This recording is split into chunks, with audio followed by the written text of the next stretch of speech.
Farmer producer organisation Bharat सरकार की महत्वाकांक्षी योजना है, जिसके तहत किसान उत्पादक संगठनों का पूरे देश में निर्माण किया जा रहा है, जिसको लेकर विगत दिवस गोटेगांव एसआरजी कार्यालय में मणि नागेंद्र सिंह फाउंडेशन के तहत पूर्व में किसानों की एक सभा का आयोजन किया गया था, जिसमें किसानों के अलावा शिक्षक, व्यापारी आदि शामिल हुए थे। विगत दिवस सोमवार Mani Nagendra Singh foundation agriculture farmer producer company limited सदस्यों की बैठक एसआरजी कार्यालय में जालम सिंह पटेल संस्थापक अध्यक्ष की वर्चुअल उपस्थिति में रखी गई, जिसमें मणि नागेंद्र सिंह एफपीओ के संरक्षक ई सरदार सिंह पटेल ने एफपीओ द्वारा किए जाने वाले कार्यों की जानकारी दी। मणि नागेंद्र सिंह एफपीओ से किसानों को होने वाले फायदों को बताया। मणि नागेंद्र सिंह एफपीओ में सदस्यता अभियान में ज्यादा से ज्यादा किसानों की सदस्यता करवाने की बात कही। आगामी समय में गोटेगांव में एक किसान उत्पादक संगठन बनाने का निर्णय लिया गया, ताकि क्षेत्र के किसानों को उचित रेट में कृषि सामग्री उपलब्ध कराई जाए एवं उनके उत्पादों को बेहतर बाजार उपलब्ध कराया जा सके। उक्त संगठन का गठन होने से किसानों को कम लागत में अधिक लाभ दिलाने और किसानों की कृषि वस्तुओं और आवश्यक सामग्री कम लागत पर उपलब्ध कराने हेतु प्रयास किए जाएंगे। किसानों की हर स्तर पर मदद हेतु प्रयास किए जाएंगे। कि आय दुगनी हो, उसको लेके प्रधानमंत्री जी का जो विजन था, पहले उन्होंने 10,000 एफपीओ सैंक्शन किए थे और उसमें करीब 6 से 7,000 एफपीओ बन गए हैं।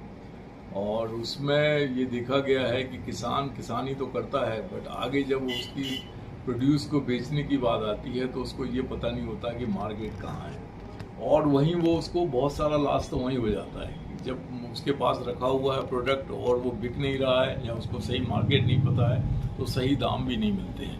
तो उसके लिए हम लोग चाह रहे हैं कि उन सब किसानों को इकट्ठा किया जाए। 500 से 1000 किसान इकट्ठे होंगे और इसमें मेंबरशिप लेंगे एफपीओ में।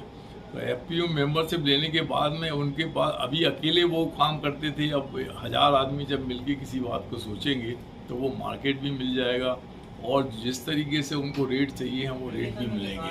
अच्छा, इसको हम लोग लेके ये भी सोच रहे हैं, एक तो वो है और दूसरा है कि उनको जो खाद बीज वगैरह मुहैया नहीं हो पाता है टाइम पे या आप सही पैसे में नहीं मिलता है तो वो भी मिलना शुरू हो जाएगा, टाइमली भी मिलेगा।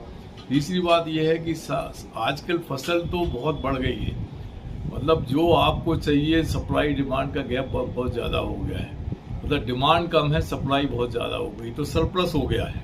अब वो सरप्लस का क्या किया जाए, तो हम लोग ये चाहते हैं कि उसको कुछ फूड प्रोसेसिंग इंडस्ट्रीज़ में लगाया जाए और दूसरे वैल्यू एडिशन करके कोई दूसरा प्रोडक्ट और बनाया जाए, जिससे कि इसमें आपको अच्छे पैसे उसमें मिल सकते हैं। क्योंकि सरप्लस अगर कोई चीज़ हो जाती है, मार्केट में डिमांड कम है, तो आपका रेट वैसे ही नहीं मिलता है। जब सरप्लस का भी यूटिलाइज करने लगोगे